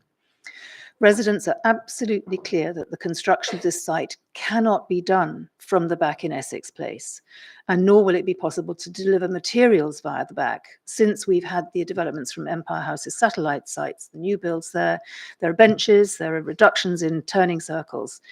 The vehicles won't be able to get in and won't be able to turn round. It seems highly likely that Chiswick Terrace, Acton Lane will have to close to traffic, and the impact on Chiswick will be immense and long-lasting. Since the closure of Fisher's Lane, this is now one of two north-south routes this side of Chiswick High Road. It's constantly busy, with tailbacks to the roundabout at Chiswick Park. 1 Tube minute, Station. Speaker. Thank you, and well beyond. This will put off huge numbers of drivers, including business suppliers, to and from Chiswick, on whom Chiswick's local economy is enormously dependent. Any closure of Acton Lane, Chiswick Terrace will mean people coming here to do business and or spend their money will go elsewhere. Research shows habits change very quickly and many do not switch back. Businesses will close. They're already closing from other pressures. What can be done? The developer will have warm words about measures to take, but the reality is that they cannot build this block in a day or even a week. Closures will have to be long and sustained. The impact will be on residents of Ealing too. I know they're not your concern, but they do whinge all the time about how they've had to deal with impacts from Chiswick. They will have their routes blocked. The timing of the construction of this site, with the expansion of Duke's Gate at the other side, will, whether simultaneously or sequentially, is a huge concern. What will the developer do to organise logistics Thank to avoid you, Councillor damaging Bidder. the Time's local up. economy? Yep. Thanks. Thank you. Questions for Councillor Bidder? Nope. Thank you, Councillor Bidder. Can I invite the applicant, Mr. Duncan Thompson, please? Yep. Mr. Thompson, will be 5 minutes, and we'll let you know when it's 1 minute left. Yeah. Good evening, Chair, members of the committee. My name is Duncan Thompson, and I'm the applicant and one of the directors of Portobello Trust. Thank you for the opportunity to speak today in support of the application for the redevelopment of 1 to 15 Chiswick Terrace.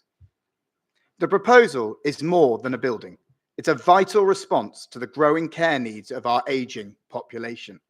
According to research by Knight Frank, the London Borough of Hounslow is facing a shortfall of 437 ensuite care beds by 2028, and this is rising to over 600 by 2033. Our proposal helps meet that challenge with an 85-bed specialist care home specifically designed to support residents living with dementia. Importantly, this new home will sit in a central, sustainable location close to green spaces, shops, and transport links, ensuring residents can remain connected to the community they've built up around them. Let me turn briefly to the design. The scheme has been developed in partnership with Care Concern Group and Hunters Architects, a local award-winning firm with particular expertise in designing high-quality care environments.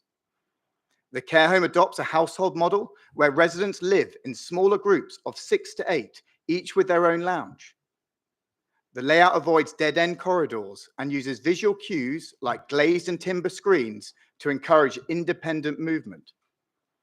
Bedrooms feature recessed entrances to support recognition and wayfinding. This is dementia-friendly design in action, promoting dignity, comfort, and autonomy. From a heritage and urban design perspective, the building has been carefully shaped to enhance the setting of the Grade 2 listed Old Packhouse pub. It replaces a structure identified as a negative contributor to the conservation area. The final design has been reviewed by both planning officers and council's independent design review panel and judged to be high quality, contextually appropriate, and sensitive to its surroundings. We fully understand and respect the concerns raised by residents about potential disruption during construction. While any building work causes temporary inconvenience, the proposal is subject to very strict planning conditions, including a demolition management plan, a full construction environmental management plan, a construction logistics plan, and controls on hours of work and delivery times. These plans are designed to manage and minimize disruption and will be closely monitored throughout. On concerns about scale and massing, the proposed 6-story building aligns with the town centre character and is consistent with the previously approved heights in the wider Lend-Lease master plan. This is a bespoke design for specialist care use, and we believe it fits comfortably within this location. This is an environmentally responsible, forward-thinking development, achieving 37% reduction in carbon through air source heat pumps, PV panels, and by taking a fabric-first approach to design. The scheme will achieve BREEAM Excellent, includes biodiverse green roofs, and features a 250 square metre sensory garden to support resident well-being and local biodiversity. In addition, the care home will deliver important local economic benefits to the borough via the employment of circa 90 staff. Resident families will be able to visit them within a town centre location and supporting local businesses and contributing to the Essex Place Regeneration Master Plan. Officers have carefully considered the proposal and concluded that the benefits, economic, social, and environmental, clearly outweigh any potential harm. So in summary, as our population 1 minute, ages, Speaker. providing high quality, dignified care in the heart of our communities has never been more important. This proposal achieves this through a thoughtfully designed and much needed care home.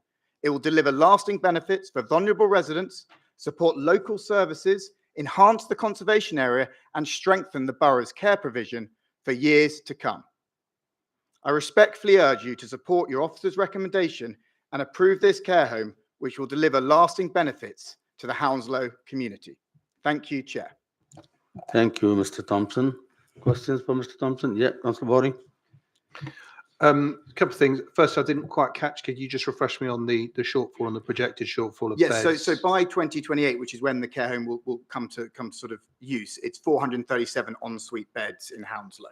So it's not, it's making up a little bit of that, but it's not going all the way to meeting the need Hounslow requires. And then there's a further projected. And then by 2033, it goes to 600. Actually, James has the actual numbers of aged people in the population of Hounslow, which is quite significant. That's great. Yeah. You heard Councillor Biddulph raise a concern around road closure and also utilities and yes, perhaps so the Thames utilities Water. I can tackle first. Is we've had a pre-application with Thames Water, and our previous scheme, went through the full pre-application process, and Thames Water were happy there was sufficient sewage. We have a very big mains water on the site already because it's an existing building, so we're using the existing water which is always supplied to the building, and the sewage and the groundwater has capacity. So we've done an extensive sort of, with this size of scheme, you have to go through a pre-application process, which I think is mentioned in the officer's report, and Thames Water have no objections. And the concern of road closures? And the road closures. So we've done a very basic CTMP, but until you've done the final design, the detailed design, you don't finalize it, hence why it's a condition. But currently the design process, similar to what they've done on the wider master plan, is the construction is on the ground floor. So what happens is you basically build the building up, but the ground floor stays completely empty. So your vehicles come off Essex Place, they turn, they unload, they stay, and they leave the site. So you build the whole thing, and your ground floor is your last bit you build out of. So in essence, the vehicles will come in from Essex Place, which is where the transport officer said the traffic has to come. It cannot block the Chiswick High Road Acton Lane. It comes in, you build up, leaving the ground floor, which has sufficient height until right at the end. Even the basement is not on the full site because of that reason. The basement is part of the site to allow the area to make sure you can dig and build the site within the site. So, and we've done a lot of similar construction in very suburban environments, and that is your model, is you have to build it up within the building rather than have people circling around. Right. Any more questions? Yeah, Councillor Lupi. Yep, I'll come back to you. Just quickly, what is the development timescale? We've got people in beds in 2028, but how long is it going to take to build? So in essence, sorry. Yeah, in order to satisfy local residents, people on Chiswick Road, and local representatives. And tell us a little bit more about the natural light in the basement for your proposed natural light in the basement for the workers, please. So respect to timelines, we sort of, you're basically looking sort of at 12 months to get the detailed design, all the conditions, the length of conditions we've got to move. And then on site is then 18 months from the conditions being granted. So you're sort of basically 2.5 years till you're open. And the basement, in essence, there's light wells on the Essex Place side. So the front rooms, which are used for almost the staff community areas, are therefore bright and light. And therefore the rooms which haven't got the windows are the laundry, the kitchen, the bits at the back of the building, which are more subservient. And this follows a sort of normal care home model, which Care Concern have over sort of 100 care homes in operation. So it's a very well fine-tuned. And there's a previous scheme in Fulham, which is actually just about to start construction, which is also with Care Concern, which we're not involved in. Also, just a note on The that is architect the raised floor. So where the residents were the privacy, we've raised the floor, which allows us then to get the light into the basement. Right, Councillor Todd. Yeah, my question is to deal with the large number of people with dementia. I can see we do need accommodation, but what are the unique risks with that large number of people? Well, in essence, the care home is capable of dementia. So normally, like with other care homes we visited, they have 2 or 3 floors. So the idea is the floors are basically based on needs. So you mix the floors up within the floors to so the dementia floors will be filled. And so far, I would have thought, looking at the care homes we visited, which is in operation, it's sort of about 1/3 is dementia patients, and they're looked after in a slightly more specific way. But every floor is capable of taking dementia patients. So it's designed for dementia, but actually the need of people coming in, they'll be placed in the building where their need is required and what level of, they all need 24-hour care, but there's different levels of 24-hour care depending on where they are on the scale. Thank you, Councillor. It may not be relevant, but I'll just ask the question anyway. But bearing in mind that there is an acute shortage and need for this kind of facility, why do you think that the authority only requested 5 places? Well, in essence, the policy is no spaces. So there's not actually a policy because it's not like Chiswick Police Station. That is a senior living. So that's flats for people who are over 55 with nurse care. A full-time care home, because of the operational costs and the cost per patient, there is normally no care beds. But in this case, with Fulham, there was 5 care beds bid, and with the request for 5 at 20% discount, that was acceptable by the operator. And currently that's what the policy is dictates. There is no affordable care beds in care homes. All right, can't see any more hands. Thank you, Mr. Thompson. Leo, would you like to add on something? Not much further to add, to be honest, other than to just echo the points about utilities that the applicant has already set out, and the fact that there were no objections raised to the capacity there. And then just on terms of the design and the height that Councillor Biddulph mentioned about potentially being a bit incongruous and excessive.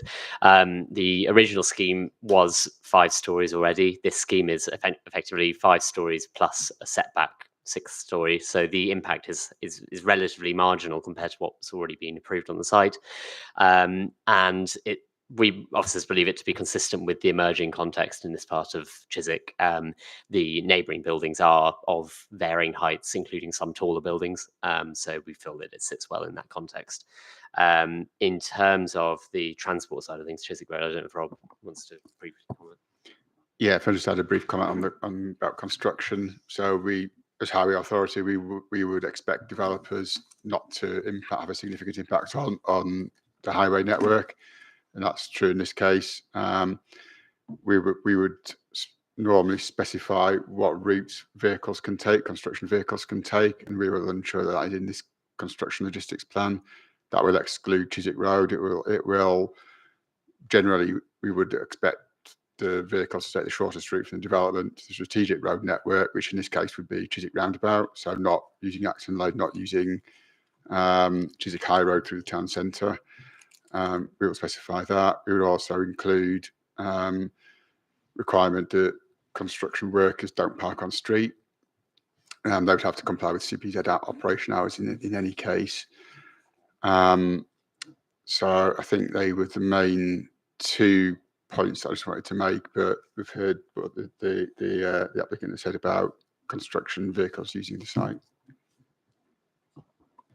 Also worth just pointing out very briefly that 25 objections were received, but 8 letters of support were also received, just to clarify. Okay, thank you. Any questions for Leo? No? Thank you. Open for debate. Anybody, councillors, anything? Yeah. Councillor Emma Sidhu? I think this project is a very good project, but it's something we actually need in the borough, and all support for more care homes. Any more? Chair, I concur with Councillor Sidhu. Clearly, there are issues with the design element, etc. But generally speaking, overall, on balance, I think the application is worth approval. I move approval. Move it. It's been proposed and seconded. I'll take a vote for the approval.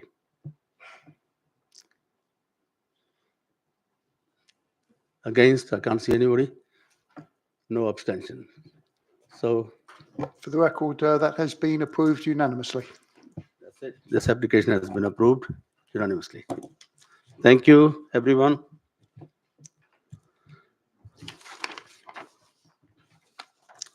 Right. Item 6 is Cranford Community College, High Street, Cranford. Pages 144 to 161. And it's Leo again. Yep. Hi. So this application is related to Cranford Community College, secondary school on the western side of Cranford High Street. There are no listed buildings, not in a conservation area. The site is within Metropolitan Greenbelt, however. The school buildings around mainly 2-storey, red brick. Buildings are sited to the east with the playing fields, open spaces and tennis courts, and the dome itself to the west, north and south. Residential neighbours include a permanent caravan site to the north at the Heartlands, and residential dwellings on the Redwood estate on the opposite side of High Street. The dome itself is a 16-metre high construction. It's got a footprint of 5,627 square metres with associated plant equipment. It's located on the central northern side of the wider college site, and it's bounded by sports pitches and 4 tennis courts to the west, south and east. Access is via the college's main entrance off High Street, Cranford. The dome isn't currently in active use, and it's used by Queen's Park Rangers and the college itself. The dome was first erected in 2014 under a temporary 3-year permission. In 2018, it was then extended for another 5 years. The dome itself, it's a polyester material secured to the ground with anchors. It's sustained by an automated inflation system. It's internally illuminated, doesn't have an external flood lighting. The site is in a PTEL of 2, so it's low public transport accessibility. It's currently limited to the hours of 8 a.m. to 10 p.m. Every day.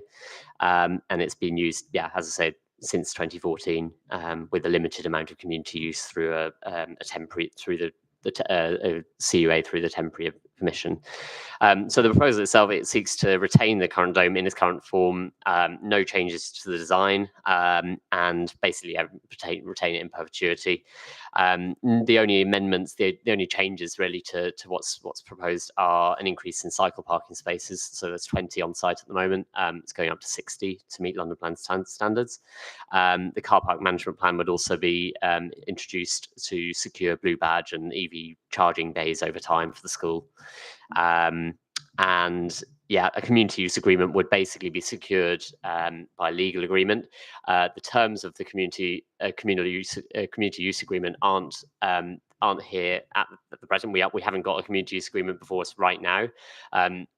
However, this is because the intention is basically for QPR to move out to their new site that they have permission for at Heston Sports Ground within the next 3 years.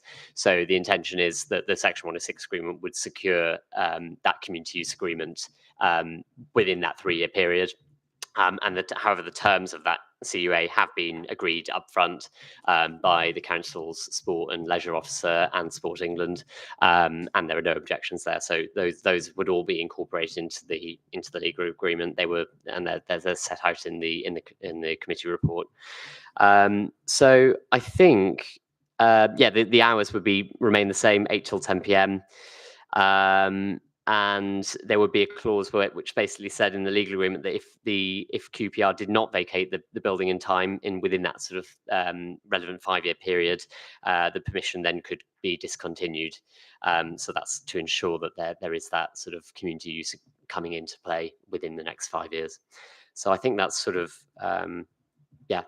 presentation really. Thank you, Leo. Questions for Leo? Yeah, Councillor Lal, then Councillor Luki. Sorry, can I go first? I'll go on then. I'd just like to declare a non-pecuniary interest as a season ticket holder at Queen's Park Rangers. In fact, I should be asking for money back sometimes. So I will not vote on this. I will sit here and enjoy the conversation. And that's it, really, Chair. Thank you, Councillor Lal. Chair, my concern is that the community use agreement, you're saying it will be secured later on.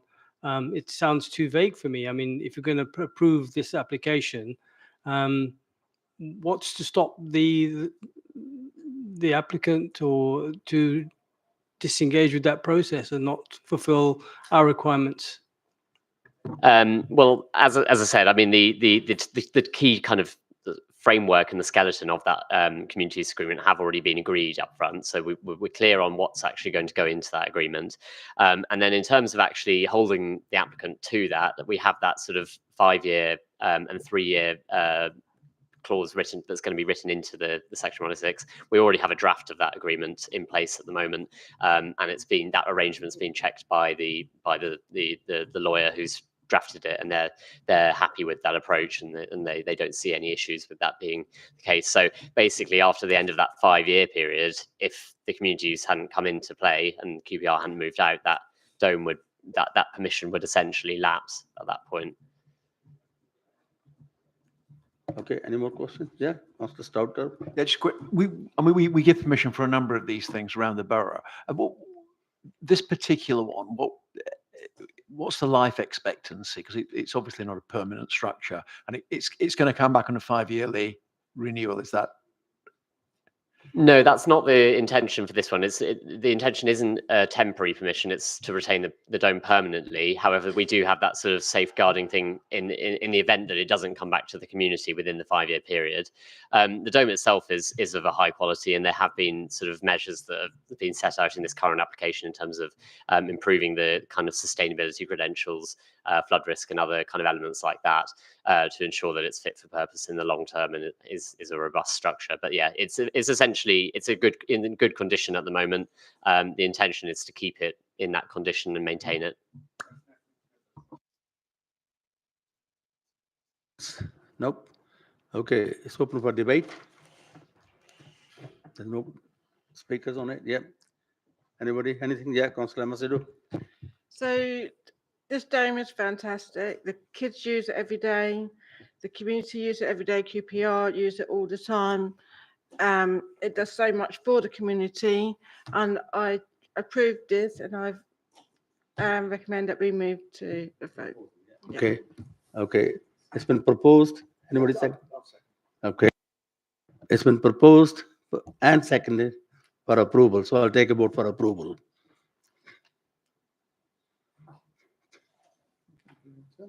Yeah. Right. For the record, that's a unanimous vote of approval from everybody who is eligible to vote, Yeah. which is minus 2 members, one of whom was sadly absent, and the other has recused themselves. That's it. Chair, can I have it minuted, please? Yeah. Come on, you ours. Okay, so so it's been unanimously approved. Okay, next item is addendum report. Nothing there, is it? Okay, and item 9 is planning enforcement plan consultation. Pages 196 is there to be noted.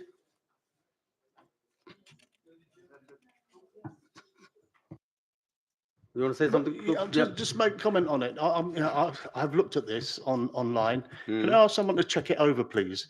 Format is not good, and some kind of description of what operates at present, and what the proposal is, one next to each other, a column, a little bit more graphic would be nice. I'm not really picking holes in it, but I just want, if we want people to respond to this, we've got to make it easier for people to respond to. I don't know how many others have looked at this online yet. Yes, we have. Yeah. Right, okay. I said I don't know how many, but now I know that you have. But if we can, just make it a lot easier for people to read it and to complete it without having to complete it once or start completing it and then going back to research something and then going back to the response form and find they have to start it all over again. If these things can be tested before they go out, whether it's or consulted upon with the consultation people in the council and communications, that will be really good. Chair. Okay, noted. Yeah. So it's noted this report. Yes. Okay. Item 10. I am not aware of any other business. I've not been told. Item 11. The next meeting will be on 12th of June 2025. And very good. Meeting closed.